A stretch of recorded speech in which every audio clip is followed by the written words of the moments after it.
ত্রয়োদশ জাতীয় সংসদ নির্বাচনের আর মাত্র একদিন বাকি। ইতোমধ্যে শেষ হয়েছে সব ধরনের প্রচারণা। দেশের বিভিন্ন প্রান্তে পৌঁছে গেছে ব্যালট পেপার সহ প্রয়োজনীয় নির্বাচনী সামগ্রী।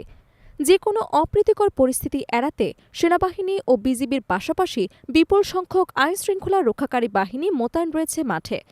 নির্বাচন কমিশন আশা করছে শান্তিপূর্ণ ও উৎসবমুখর পরিবেশে ভোট গ্রহণ সম্পন্ন হবে।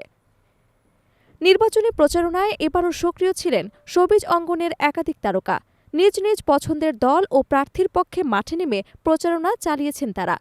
বিএনপির পক্ষে প্রচারণায় দেখা গেছে কণ্ঠশিল্পী বেবি নাজনীন, মনির খান, রবি চৌধুরী, অভিনেত্রী রিনা খান, চিত্রনায়িকা শিমলা ও হুমায়রা সুবাসহ অনেকে।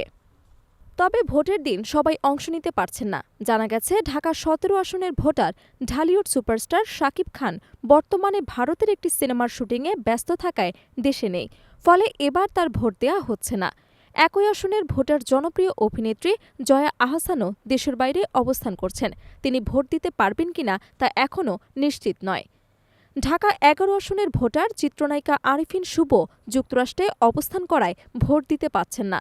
অন্যদিকে চিত্রনায়িকা পূর্ণিমা, অপু বিশ্বাস, সিয়াম আহমেদ, মিশা সওদাগর, চঞ্চল চৌধুরী, বাপ্পি চৌধুরী নিজ নিজ এলাকায় ভোট দেওয়ার কথা রয়েছে।